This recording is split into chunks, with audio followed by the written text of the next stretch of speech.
This is Dan Jurgens, and if you want to have a good time, keep listening to the Krypton Report. Jason J. Lewis, the voice of Superman on Justice League Action, and you're listening to the Krypton Report. Hi, this is David Patrick Wilson. I played Superman, Clark Kent, in the television production of It's a Bird, It's a Plane, enjoying every minute of being right here on the Krypton Report. Welcome to the Krypton Report podcast. I am Tyler, the Superman of Blue, the Man of Tomorrow, and alongside me fighting crime and talking is Mr. James, the Man of Steel Cole. What's up, buddy? What's up? Yo, Red? yo. How's it going, Blue? You're my boy, Blue. I'm about to say, my second favorite Red, the first being Red Foreman. Yeah, I don't blame you there. Let's see here. The only thing really in news as of this recording, and this is just take as you want. This is some weird stuff. We recently had the Emmys, and Christina Miliani won for it. Colin Farrell didn't. But this is what I've been able to put together about The Batman Part 2. Details we know so far. Sophia is not in The Batman Part 2. Penguin has some screen time. Bruce Wayne will be finding it very hard to be Batman. It's going to dig deeper into corruption into places he couldn't anticipate in the first one. And then Matt Reeves says the Batman 2 will take Batman's character in an unexpected direction. The things that this film does for his character, for Batman and Bruce, I think it has never been done before in this way. So we know that the script, Robert Pattinson has read the script, Jeffrey Wright, all the main cast has read the script. The only thing I have really curious to say on that is find it hard to be Batman. So does that mean he's going to be Batman less in the film? And if we're going to get a similar screen time, one of the things I liked most about the Batman is he was primarily Batman most of the time, and not necessarily in the costume, but everything he did was basically kind Batman. Of in that goal. I expect his tone to change a little bit with the end of the first film, but not like significantly, you know? I know he's trying to do better and be better, but not, I don't expect it to be a drastic shift in that regard.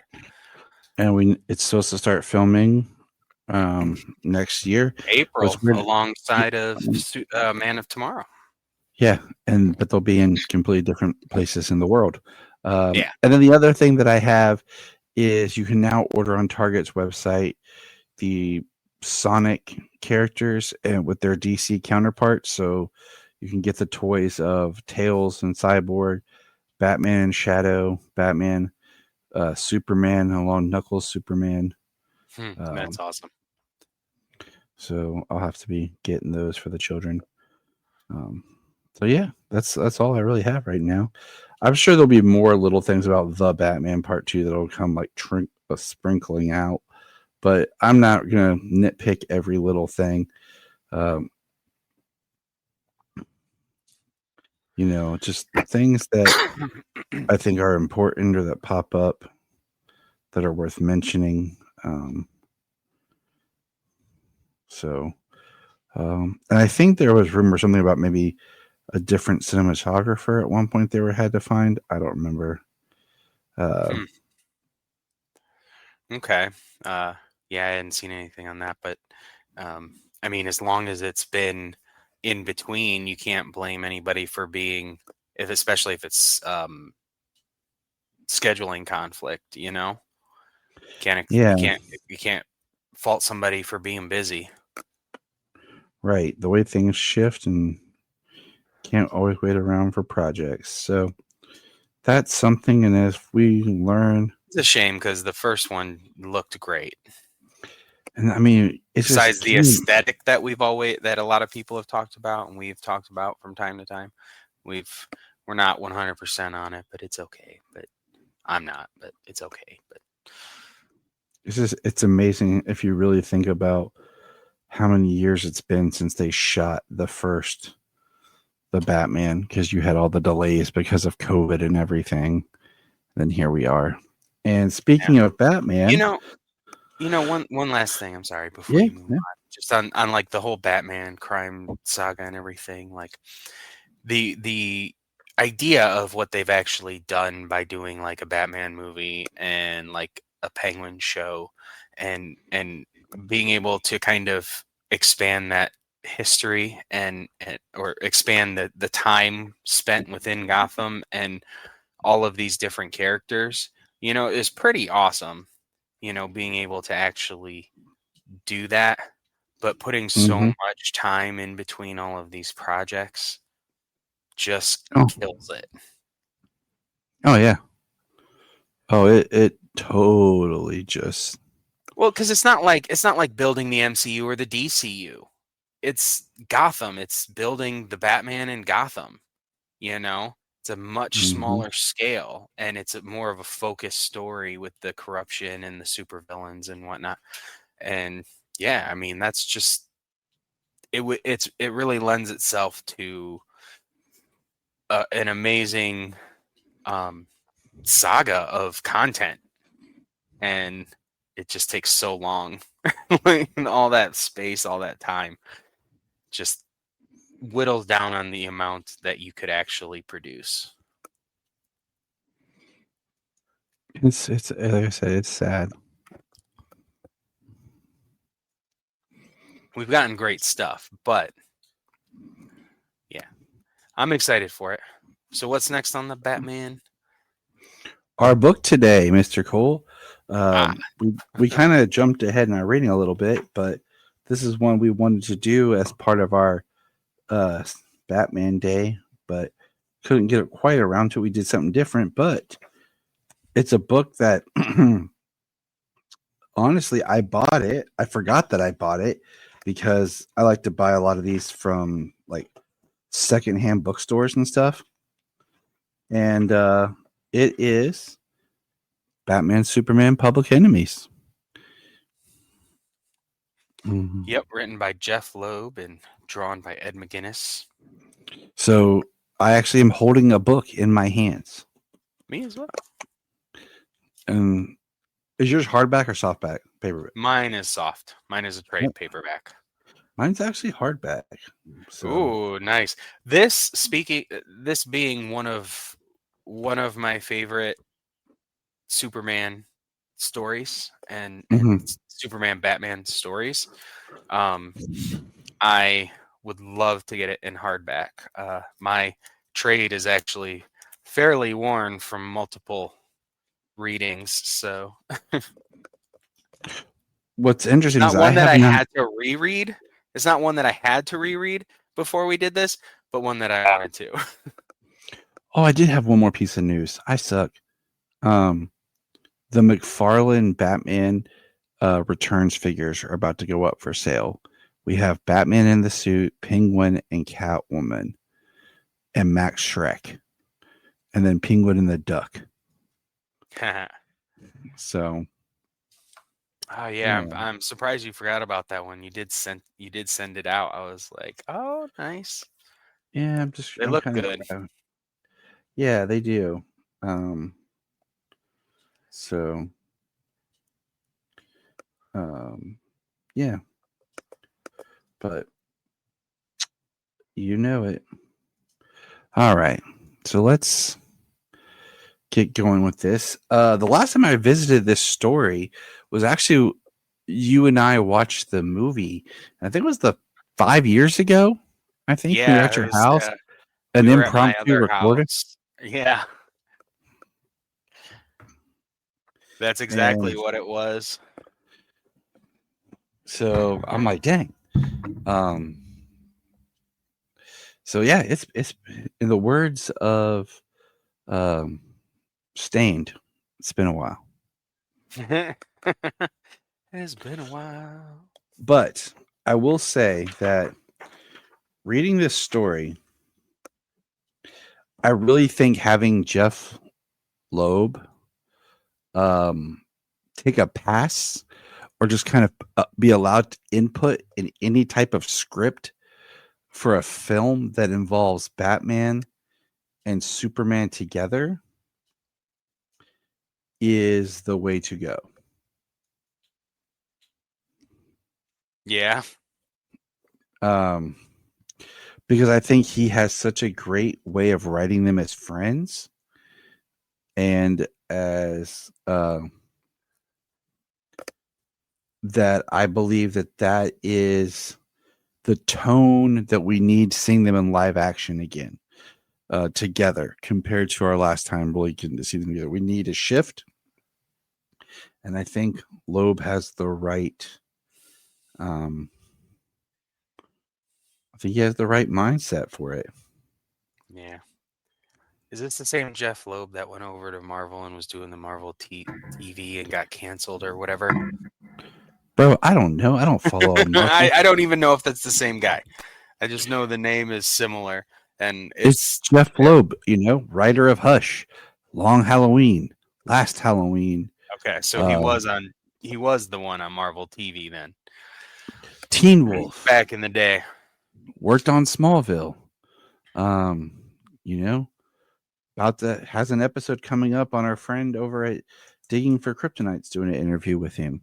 Oh, wow. Okay. I know what I'm saying? I'm not even sure of I'm not even sure of what anything was. So it was just kind of something James is like, look, I don't even know. I was just curious if something was going on. That was some time ago. I mean, we all know that books get canceled. It's not always the creator's fault. You have great writers. Anyways, going back to the book. The way the way he writes them in this book, you get such an inner monologue from each of them, and the way that they know each other, and the attitude that they have with one another, and the respect that they have for one another. Like from that inner monologue, you get how much they know each other, any animosity they feel towards one another, and that they know how good each other is. Mm-hmm. Mm-hmm. And how much respect they have for one another. And that's the thing. And he just writes them as a good friendship. So we'll talk about it as we go through, but I mean, the book opens with a 2-page story called When Clark Met Bruce, a tale from the days of Smallville. And it's basically you have Pete and Clark playing baseball, and they see a car broke down with a boy sitting inside with a flat tire, and it's Bruce in his car, and Alfred's changing the tire. And Clark says to Pete, think we should ask that kid to play ball? And Pete says, Clark, that kid's never played anything. And then the last panel is the monologue. And it's Tim Sale art, by the way, should be noted. It says, Batman says, sometimes I wish they had asked me to play, but by then my life had changed and I had no time for games. And Superman says, I still wonder if we should have asked him to play, if it would have made a difference. And then we get... Well, Superman kind of asks that first, and then Bruce's response is what you came out with first, is sometimes I wish they'd asked me to play, but then my life had changed. I had no time for games. So it's kind of like the Superman asking that question of himself. Would it have changed anything about him becoming Batman, or him being kind of the way he is as Batman, at least towards people? And Bruce saying, like, I already made my vow, kind of a thing, He made a vow. But I like, we're talking about the parallels, it starts kind of showing the creation of both characters. And Superman says, the dream always begins the same. My parents, Jor-El and Lara, put me in a rocket as the planet Krypton breaks apart. And Batman's, the nightmares always begin the same. My parents, Thomas and Martha Wayne, take my hand as we leave the theater. And it's that writing of just showing their parallels and just, quick reintroduction to these characters. It really helps shape who these men are. And like you said, just the story. Now, one big thing that's different in this right off the bat is, so when this story starts compared to the film, Superman is battling Metallo. And it's within the first few pages that Superman's battling Metallo, and Metallo weakens Superman. And then he goes and he gets Batman, and this I didn't know that for a while there in the comics they made it like John Corbin may have been the murderer of the Waynes. Yeah, at least made him a viable suspect. And I had not read this, and but I always loved the movie, and I was saving this to read. So that's not in the movie because they have this whole scene where Clark gets shot by Corbin with the kryptonite bullet, which is really, the catalyst for like the public enemies in the film. In the film, it's the supposed murder of John Corbin, who was protecting President Lex, that makes Lex declare Batman and Superman public enemies. And in this, I think the rationale of a piece of kryptonite coming to Earth just because it followed Superman is a little weak. That's why he's a public enemy and he's wanted, because a meteor is coming to Earth. Yeah. In the arc, it is it can kind of seem that way. In the book, we get Lex saying the evidence that I have, or the evidence that I was given or collected, proves that it was on its way to Superman, that it was following him, not just on like the same trajectory. In the film, they got away from the planting the seeds for the next arc, as that ultimately ends up paying off, as Kara's ship is within that asteroid, and that's why it's on its way to Earth. And that's something that they actually discuss in Superman, or Superman, Batman, Supergirl, the next arc.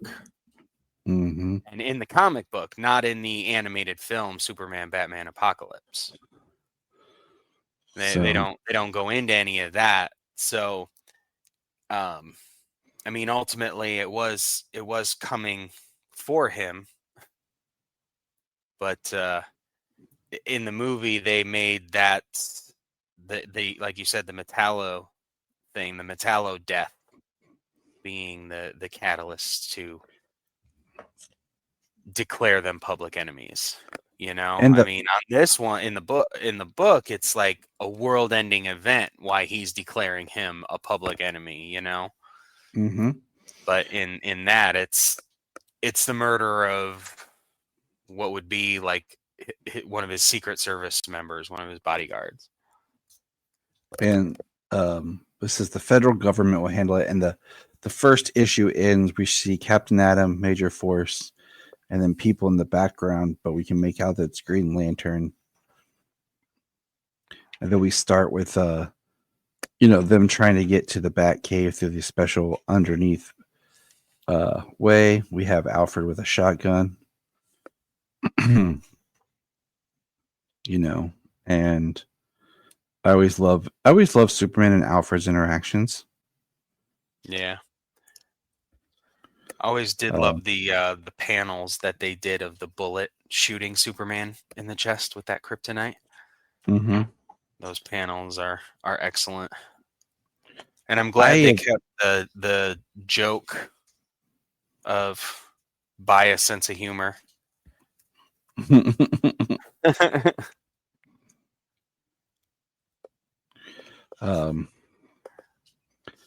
I've really come to appreciate Ed McGuinness's art.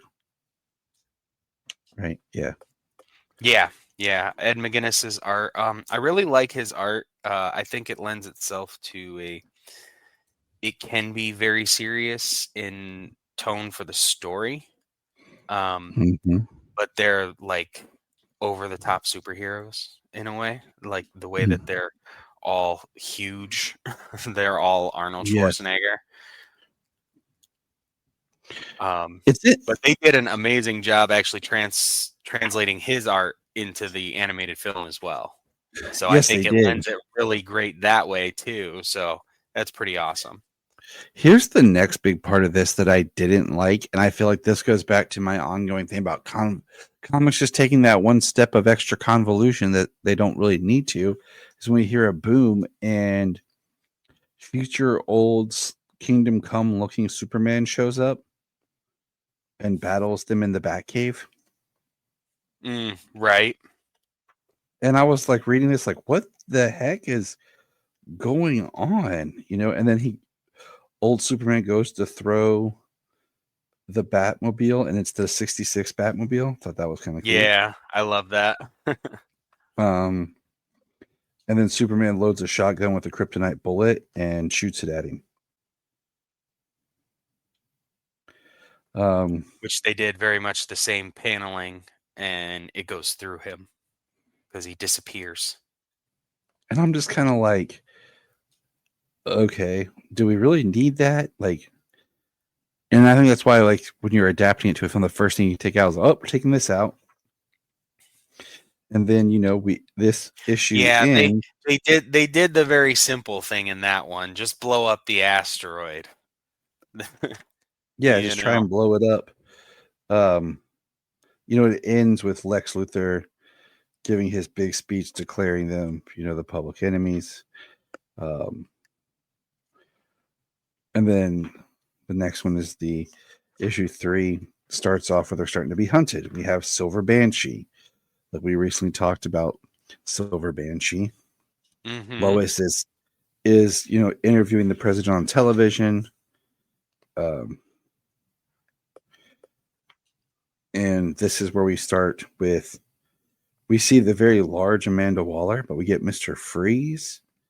And this is where we start to see them under attack. Solomon Grundy. Okay, freaking Mongol is here. Mm-hmm. And we have Mongol and Grundy attack them. So I'm curious as to how far ahead Public Enemies is from where we are in some of our other reading. I actually haven't looked to figure that out. Yeah, I think it's just a little bit ahead, like because I wanted to time everything out, and it just didn't quite work the way I wanted it. Because I think just in the Mongols' sake, I was wondering because last time we saw a Mongol, Superman fought him. But we're getting ready to ramp up to Lex Luthor getting elected. Yeah, we did see that he was going to run for president. That is where we are in the reading. I was just curious as to where we left Mongol last. We have Lady Shiva show up. Our previous reading, like much earlier in the year. Nightshade. They did a great job adapting this section into the animated film. And then, they did. And I'm just looking like Cheetah, Giganta, all these Captain Cold, all these villains that you're just kind of like, who are these people? And then you have I never believed in the cavalry, says Batman.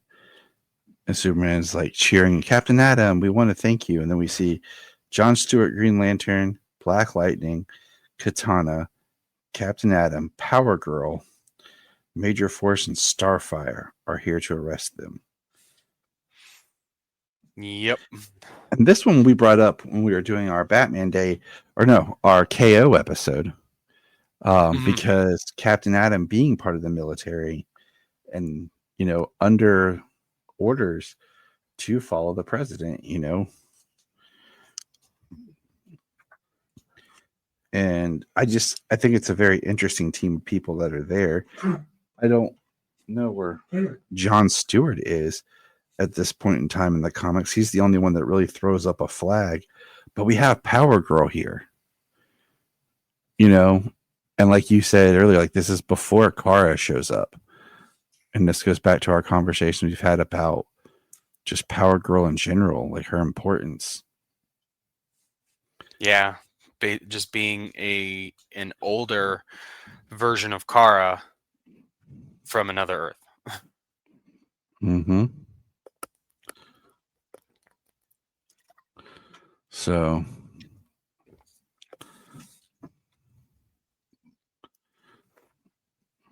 I mean, I like when I see them together and they write them as they're just people, different people interacting, because I mean, essentially they live two separate lives.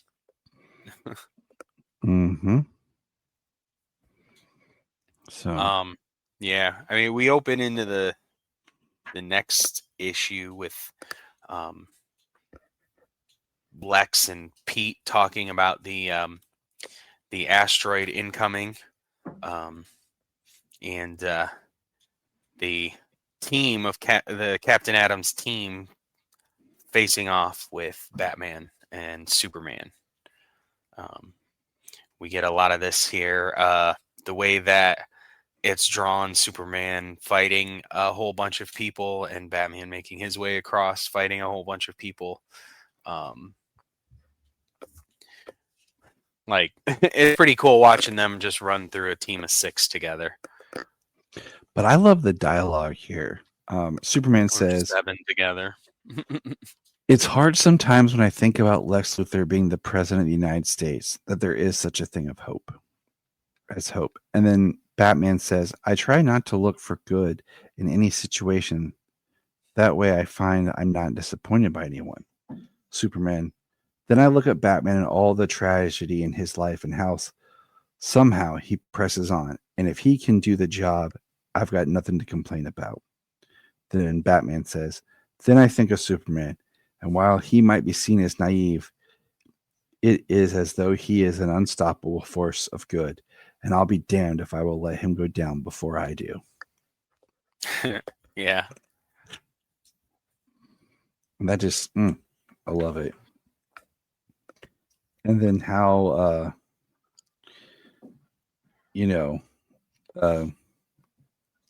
Superman says, Starfire, one of the Teen Titans. Superboy speaks highly of her.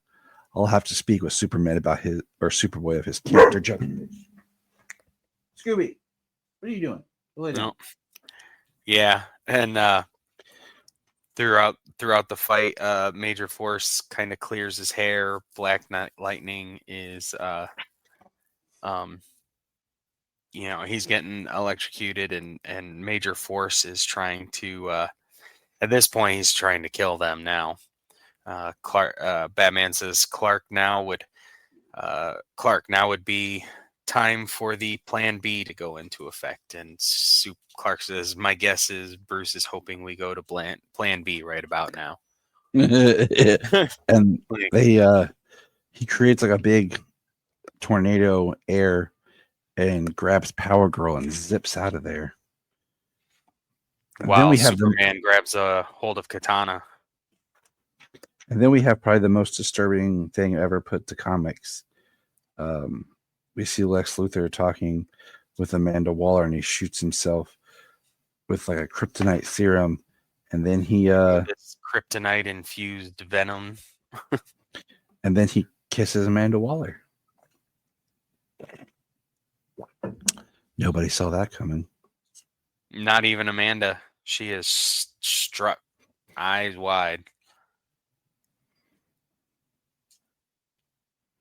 And then we find out, like, we're in Tokyo, that Power Girl is on Superman's side. Katana's with Batman. Yeah. In the book, it seems like Power Girl and Katana have been kind of working a little bit more on the inside for them, and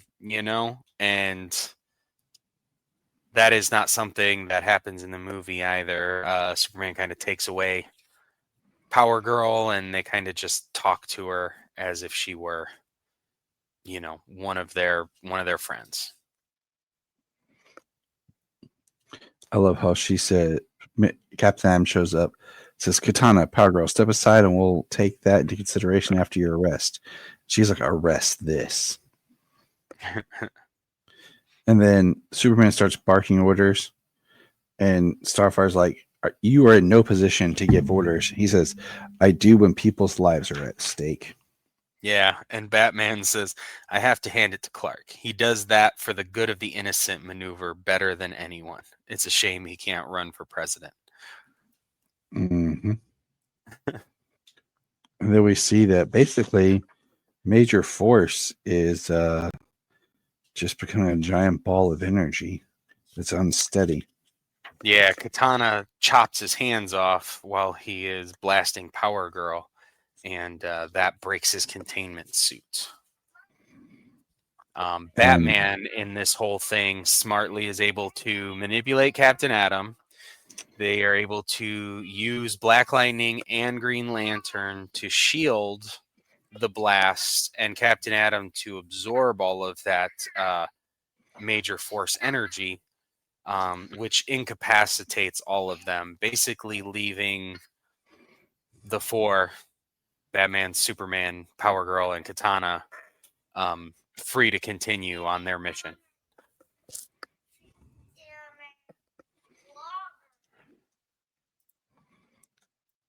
And we have Captain Atom basically disappears, absorbing all that energy.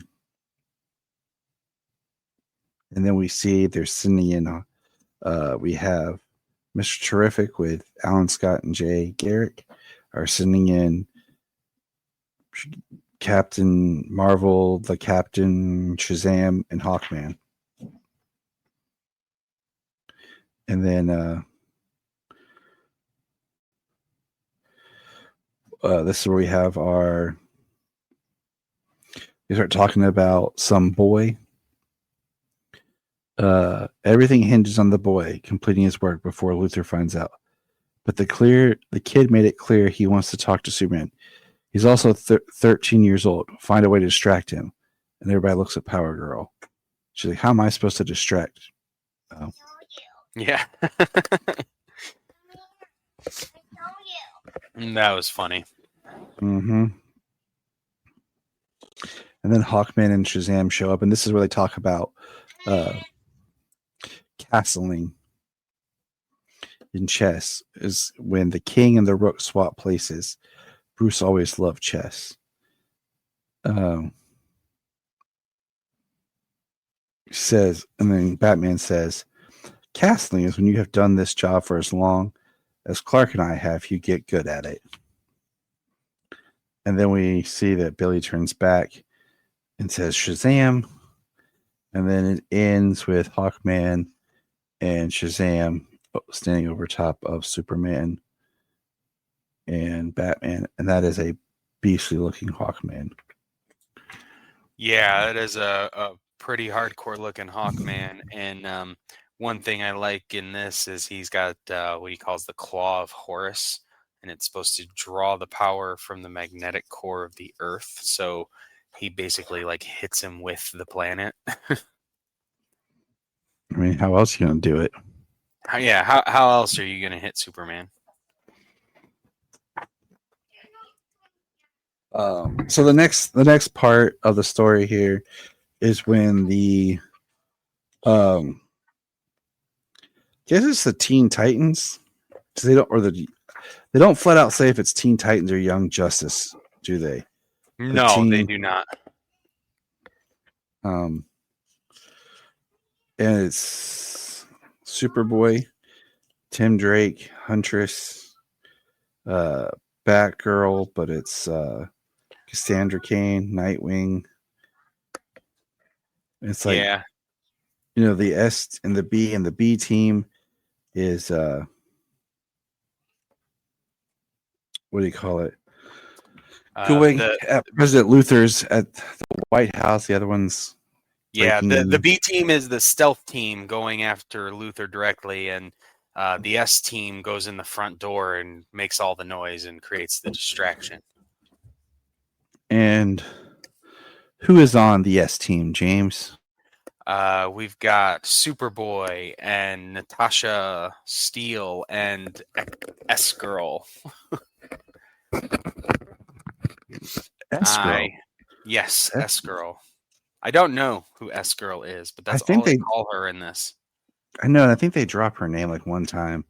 That's another thing when they like adapt these stories, like they kind of help streamline some of the characters. Like she's not in it, and I guess you have to be reading the storyline to figure out who that is. I don't really remember who it is. No, I'm not sure. I do like this chapter of the story here.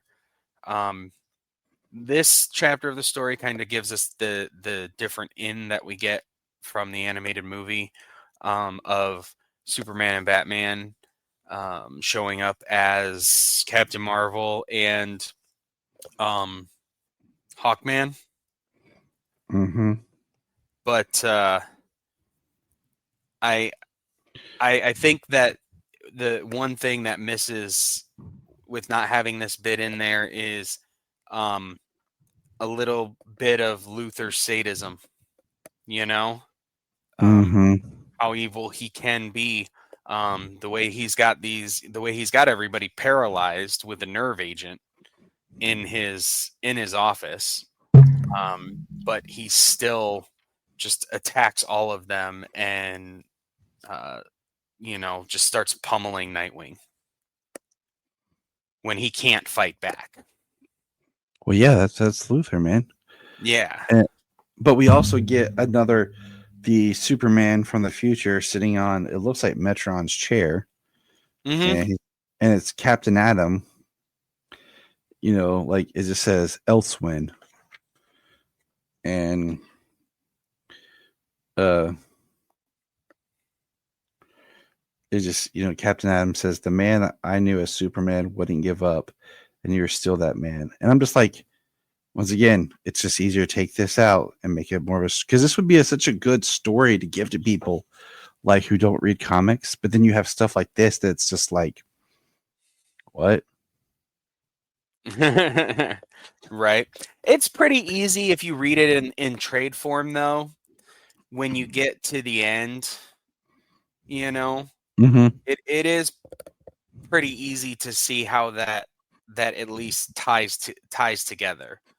I mean, do you have to have the time travel element and Superman being on a desolate planet because he went up and destroyed the asteroid, but the radiation killed everything on Earth, every human, everything. He's the only thing that's been there for however many, decades or hundreds of years or whatever it might be.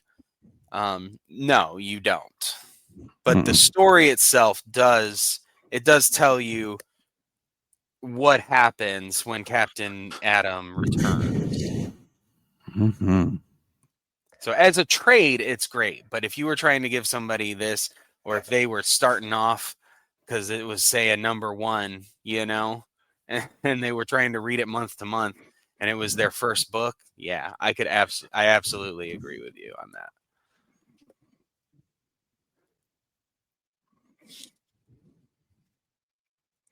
All right, let's see here.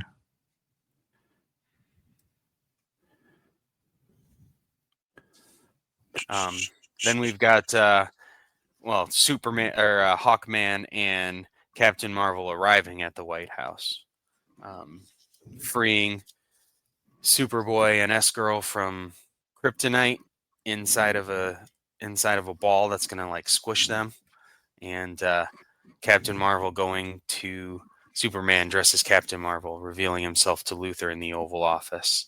And at this point,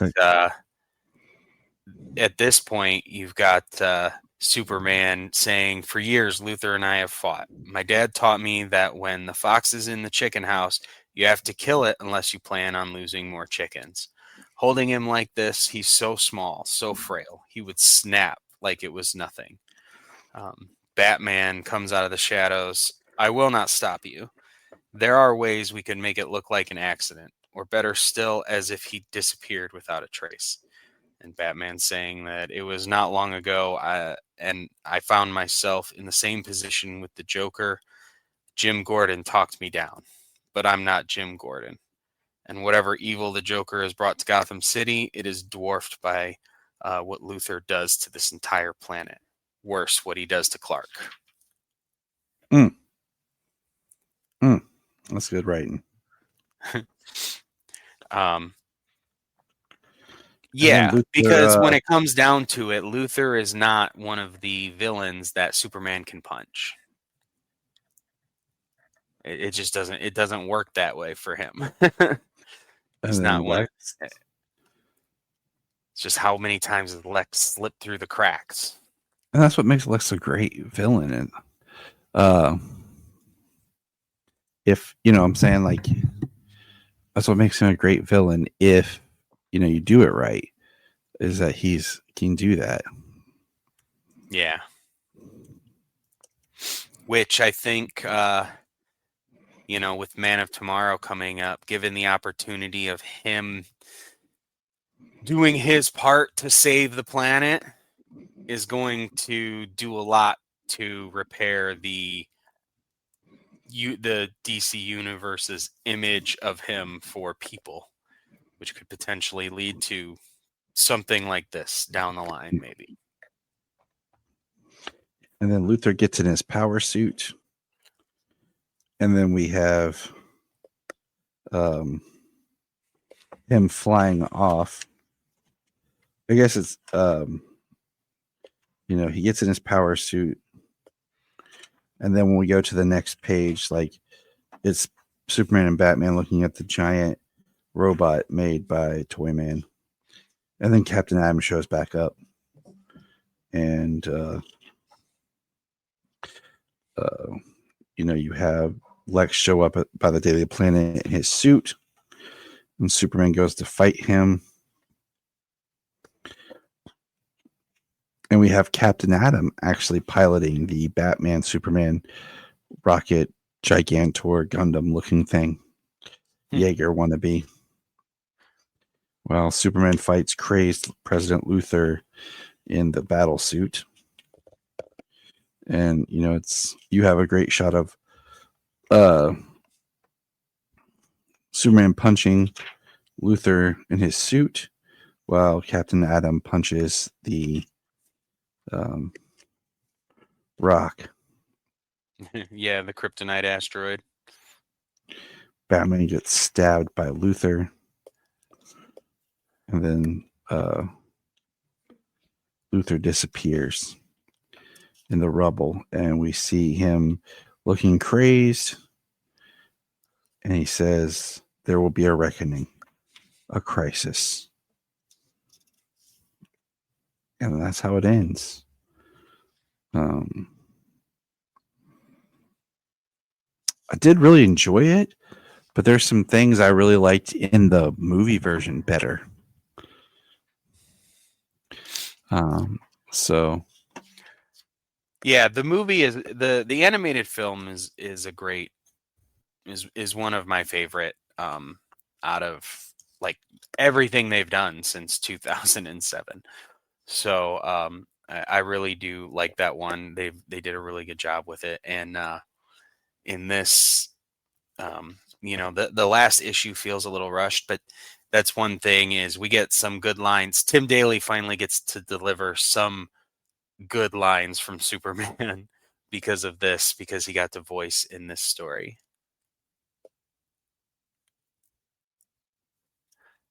yes, he did, because like I said before, like poor George Newbern got all the really good Superman lines. And Tim Daly always kind of gets the generic. He never really gets to play Clark either. Oh no, sorry. George never really got to play Clark. Tim Daly got to play Clark, so that was kind of his, nice little upper hand that he always had. But I liked just the setup of how he made them more. It felt in the film just more. He made them more public enemies by looking like they were wanted for murder. Yeah. I'm gonna look something up real quick here.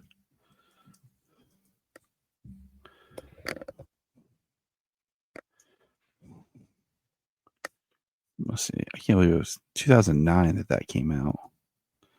Man, so long ago. I wanted to see if it had. Let's see real quick here.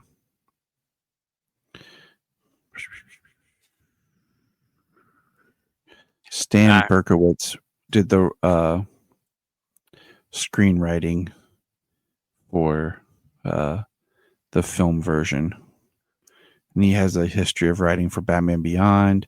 He wrote 44 episodes. The New Batman Adventures, he was on 24. Superman the Animated Series, Justice League Unlimited. Nice. Justice League Action. Some of the best DC stuff out there.